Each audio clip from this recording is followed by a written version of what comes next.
पालनहारो तू। Hi student, today we are going to learn chapter number 3 Lekhanam. Sanskrit language is written in Devanagari script, यानी जो हमारी जो संस्कृत भाषा है वो लैंग्वेज यानी कि भाषा जो है वो देवनागरी लिपि में, स्क्रिप्ट मीन्स लिपि में लिखी जाती है। आप ये देख सकते हो कि ऊपर सीरो रेखा है, जो ऊपर जो लाइन होती है उसे क्या कहते हैं, संस्कृत में सीरो रेखा कहते हैं, जो ऊपर की लाइन है वो। तो ये जो भाषा जो लिखी हुई आप देख रहे हो तो उसे क्या कहते हैं, जो लिखी जाती है उसे लिपि कहते हैं। तो ये जो है वो देवनागरी लिपि है और वो देवनागरी लिपि में लिखी जाती है। हमारी राष्ट्रभाषा हिंदी भी देवनागरी लिपि में लिखी जाती है। The script of our mother tongue Hindi and Gujarati is derived from the script of Devanagari, यानी कि जो हमारी मातृभाषा है गुजराती और हिंदी वो देवनागरी लिपि में से ही आई हुई है। Except shirorekha some alphabets, except shirorekha some alphabets are written as they are written in Devanagari, यानी कि शिरोरेखा को बाद कर दिया जाए तो कुछ अल्फाबेट यानी कि कुछ शब्द ऐसे होते हैं, यानी कुछ वर्ण ऐसे होते हैं जो गुजराती के जैसे ही लिखे जाते हैं। यानी कि शिरोरेखा को छोड़कर कुछ मूलाक्षर यानी कि कुछ अल्फाबेट जो है वो देवनागरी के जैसे ही लिखे जाते हैं। सो देयर रिकॉग्निशन यानी कि इंट्रोडक्शन इज इजी, यानी कि इसका जो परिचय प्राप्त करना है हमारे लिए वो बहुत मुश्किल नहीं यानी कि आसान है। Curves of some letter are different so let us understand them. कुछ अल्फाबेट के जो मोड है यानी कि देखो यहाँ पे आप देख सकते हो, यहाँ पे ये घ है और ये द है, तो इनके देखो इस यहाँ पे थोड़ा सा मोड ही अलग अलग है यहाँ पे, तो इसको छोड़ के बहुत कुछ मिलता है, यानी कि थोड़ा सा ही इसमें भिन्नता यानी डिफरेंस दिखता है। तो अब इसके बारे में हम इसका परिचय प्राप्त करेंगे और कौन सा वर्ड कैसे लिखा जाता है वो देखेंगे।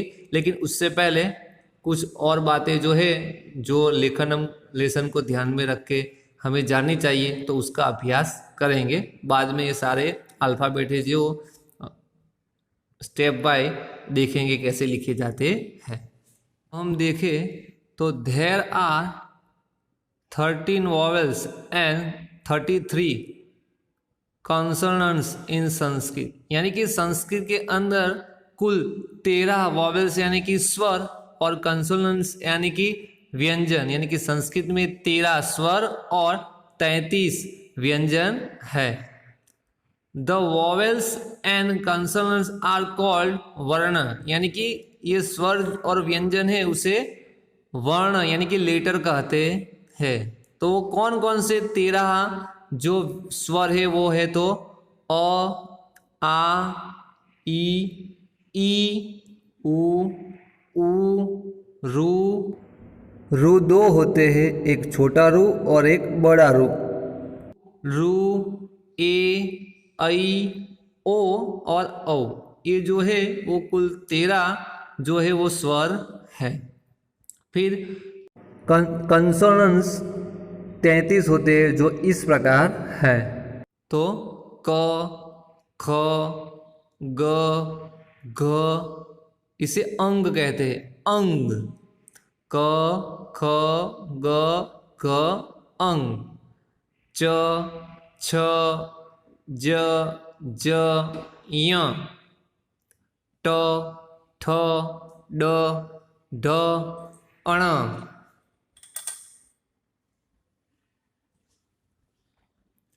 त, थ, द, ध, न। प, फ, ब, भ, म। य, र, ल, व। स, स, ह। ये 33 व्यंजन है। The consonant without vowels is written as a half letter, यानी कि जो ये व्यंजन है ये यहाँ पे मैंने पूरे लिखे हुए हैं, लेकिन इसके अंदर स्वर जो है वो स्वर मिले हुए हैं। तो ये क है तो ऐसे लिखा जाएगा, यानी कि विथाउट, यानी कि स्वर के बिना अगर देखेंगे इसमें से, अगर क में से आप अ निकाल दो, पीछे क बोलते तो पीछे अ का साउंड आता है, तो क में से अ निकाल लेंगे तो क कैसे लिखा जाएगा, ऐसे आधा। The sign like a colon after m and v in words like Ramah, Devah, etc. is called विसर्ग। यानी कि जो ये राम शब्द है उसके पीछे जो ये कॉलन आपको दो डॉट दिखाई देते हैं, तो उसको हम संस्कृत में क्या कहते हैं, तो उसे संस्कृत में विसर्ग कहते हैं। और उसका उच्चारण क्या होगा, तो राम तो हम बोलते हैं लेकिन इसका उच्चारण होगा ह, राम ह, देव ह, इसका उच्चारण होगा ह। अब आगे देखें, according to computer science expert, Sanskrit is completely adaptable, यानी कि कंप्लीटली सुटेबल फॉर कंप्यूटर्स। यानी कि अगर हम देखें कंप्यूटर साइंस एक्सपर्ट की राय, तो उनकी राय से ये हमें पता चलता है कि जो संस्कृत लैंग्वेज है या संस्कृत जो भाषा है वो कंप्यूटर के लिए बहुत ही उपयुक्त है, यानी कि सूटेबल है, कंप्यूटर की स्वीकार्य है वो।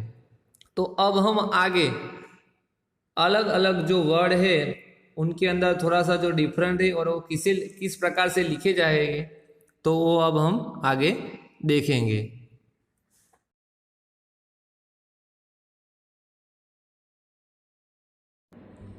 आपको भी मेरे साथ साथ ये सारे के सारे जो वर्ड में लिख रहा हूँ वो देखते जाना है, और अपनी नोटबुक में और अपनी टेक्स्ट बुक में ये 2 बार लिखना है। एक बार आपको आपकी टेक्स्ट बुक में लिखना है और एक बार आपकी नोटबुक में हर एक वर्ड की प्रैक्टिस भी करनी है।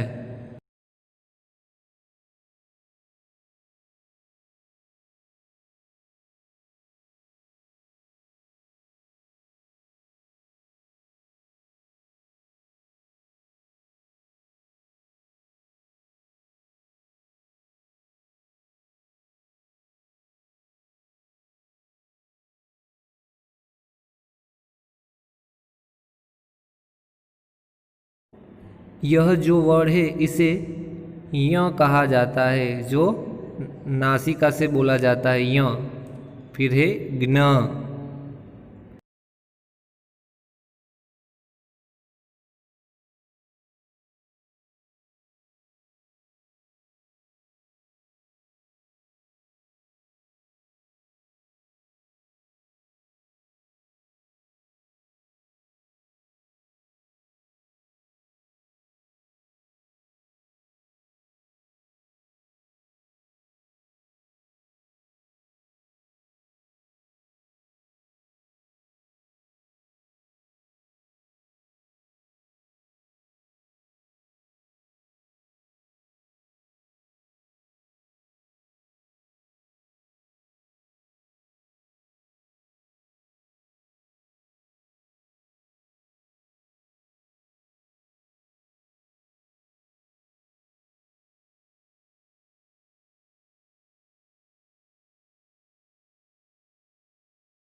बाय.